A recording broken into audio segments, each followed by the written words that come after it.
Hello again, everybody. This is Colton coming to you again to tell you a little bit more about witchcraft and some of the things that you can do and some of the recipes that you can put together to kind of help yourself and bring about some very positive changes in your life. Now, in this particular episode, I was going to show you a few of the different herbs and how you can tell their distinctions from them, and then also tell you how to craft some potions and some different things that could be useful to you in a pinch. Later I will show you step-by-step process how to put these things together, but some of them are easy enough to just kind of explain, especially if you're very familiar with this, or even if you've done it just a few times.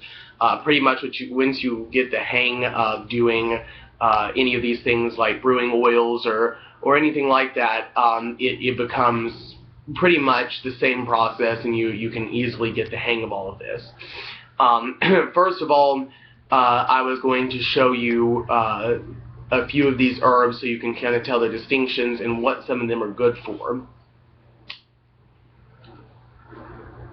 Now, one of the first things that I wanted to reemphasize that I have spoken about in a previous video, but really want to just drive this message home is, and this is one thing that I find slightly irking about a few practitioners, no one in specific, and not to say that everybody does this or that this is a broad spectrum thing.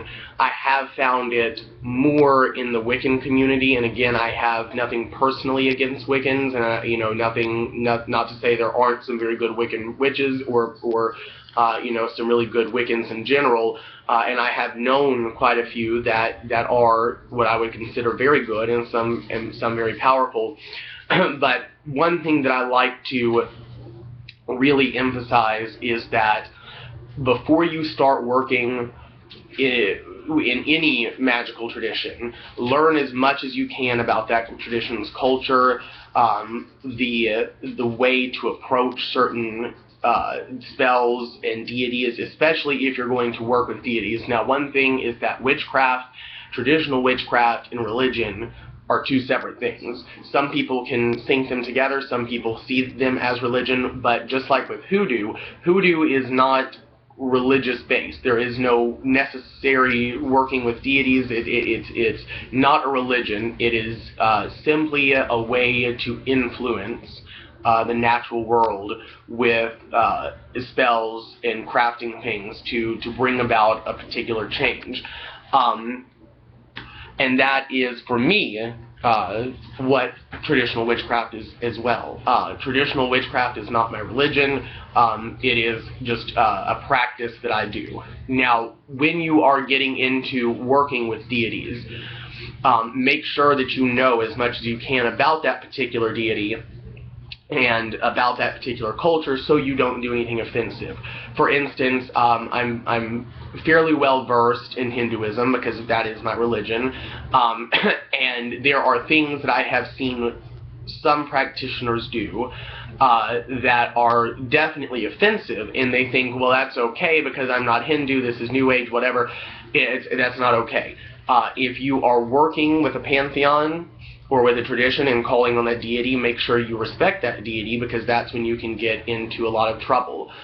For instance, if you are, and I've seen this a lot, again, not to pick on the Wiccans by any means, because there are some who I know who would never do this, and there are some who, but regardless, not that I'm picking out on Wiccans in general, but I have just known this in my atmosphere to be a Wiccan doing this. Quite a few who said, oh, well, I work with Lord Shiva, I worship Lord Shiva all the time, blah, blah, blah, or I worship Durga, this and that, but I eat meat, and, I have an altar to Lord Shiva, and I sit there and I have a hamburger, this and that. That's fine. Not everybody needs to be a vegetarian. Personally, I'm a vegetarian, and personally my own moral ethic code would not allow me to eat meat because I see that as unnecessary, especially in today's culture when you can have so many easily obtained vegetarian foods. And I do like to stress vegetarianism to people, but I understand that not everybody is on that level and not everybody finds that to be necessary.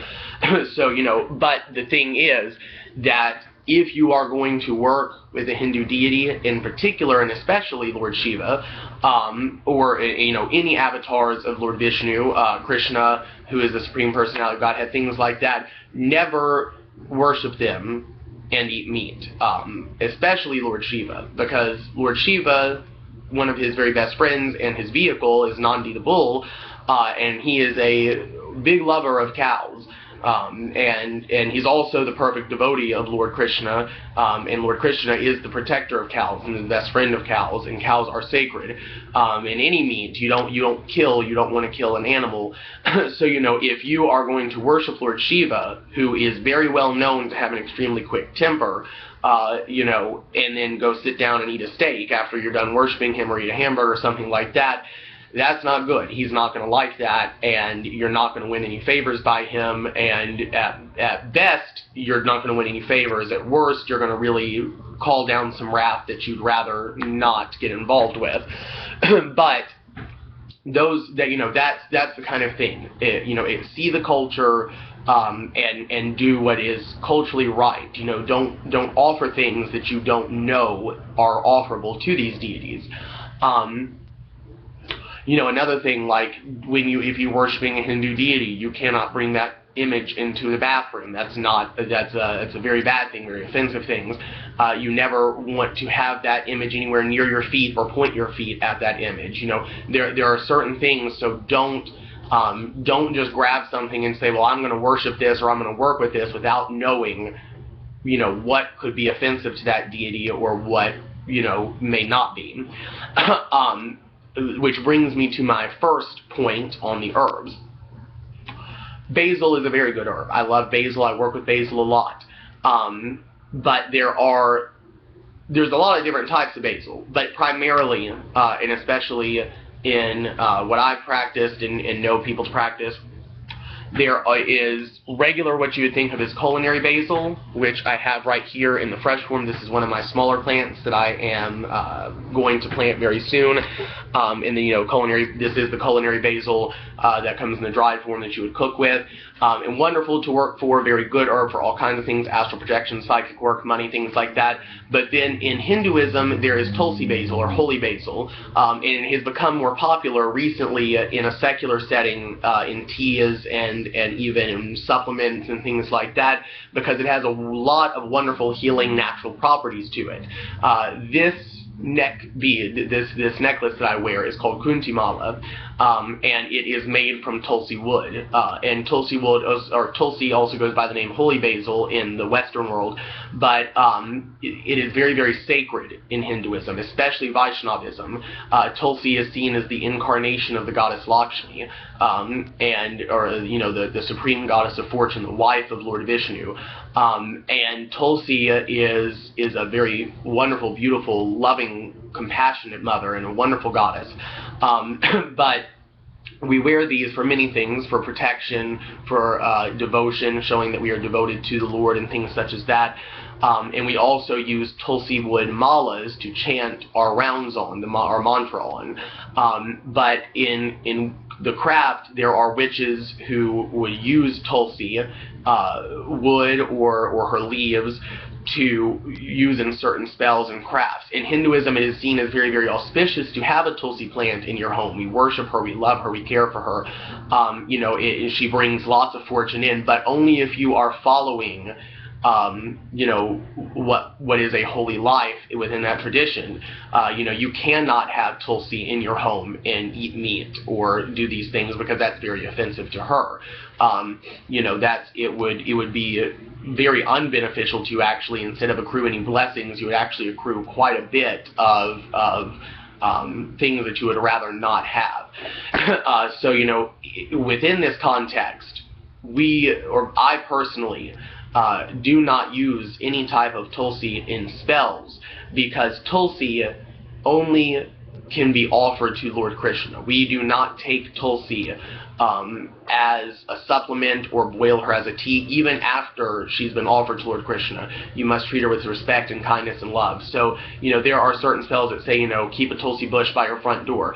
That's great if you know how to worship her and take care of her properly and things such as that. That's great, but otherwise don't. People say, burn Tulsi leaves on charcoal to bring about an atmosphere of prosperity and such and this and that.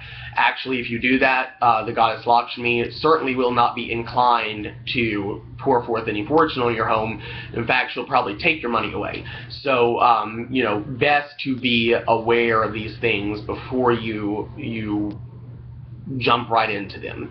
But quickly, these are some of the things that I wanted to show that you can see and be able to tell the difference between some of your herbs and show some of my favorite herbs. So first of all, right here, this is a Rose of Jericho plant. Rose of Jericho is very good. I'm going to do a video in just a few minutes on how to properly use it, but it brings all kinds of blessings into the home. It's a very miraculous plant, so I would say watch that video so you can see how it works and what it does for you, but very, very good plant to have. The next one is High John the Conqueror root, one of my absolute favorites. High John the Conqueror root looks like a little brown ball, has a very earthy scent to it. This is a rather small High John root, but you can kind of see they come in lots of different sizes, some different shapes, but very distinct, very easy to tell once you get to know it, and that is a very powerful, very, very good herb to have around, or very good root to have around. Of course, if there's a High John, there has to be a Low John, and Low John also goes by the name of galangal root, very much used in Thai cuisine or Eastern cuisine in that way. And this is a Low John root, Low John or galangal root right here, also known as the court case root. Very, very good, as its name says, in court case spells or any kind of legal spells that you need to do. We have here some grains of paradise, also known as guinea peppers. Very, very good in hoodoo and southern style root work, things like that. These are guinea peppers. Let me see if I can get my hand up there. Little tiny, look like little tiny black almost peppercorns, kind of smaller than peppercorns, little blackish brown beads. Rather spicy, very good. Actually, you can put them in cream cheese, or I have done before in a culinary way. You can mix them in cream cheese and eat them if you like a little kick to it. But in spells, grains of paradise are great in love spells to add a little spice or sexual things like that to it. Can also wreak havoc, though. They can be used in a negative way if you know how to use them properly. Another really, really good herb to have around is slippery elm. This is slippery elm right here. Very much looks like sawdust, kind of, very, very flaky and crumbly like that. That's what it looks like, just kind of sitting around. Just really looks kind of like sawdust. Slippery elm is very, very good to use in any type of stopping gossip. If somebody is spreading rumors about you or you're worried about your reputation, great to use to stop people from gossiping about you and talking behind your back. Last thing, not necessarily an herb, but something that I really like to use a lot. Aside from stuff like snake skin is one of my other favorite things. I have a wonderful snake named Basuki, and he gives it to me quite a bit, but I use wasp nests quite a bit. Regular just, wasp nest, once the wasps have stopped using them or whatever, has happened for the wasps to not be there. Use wasp nests. I use them a lot in protection spells. They can be very strong protective agents. Also for creating curses. It can be used to banish certain people. Add to a lot of powders, negative powders, to really increase the potency of that special blend that you've made. So that would be something too, and that's something that you can find very easily, just kind of walking around. A lot of people have wasps, things like that. One thing that I have found with myself particularly, and other witches and practitioners in general, is that we tend to kind of become hoarders, because really when you look around the world or just at your natural environment, pretty much anything and everything you can find has some form of magical use. You got to be careful, because really you will turn into a hoarder. I have in the past and just had crazy amounts of things. But so don't throw anything away, especially if you think it could be used for something special like that. So see you next time, and thank you very much.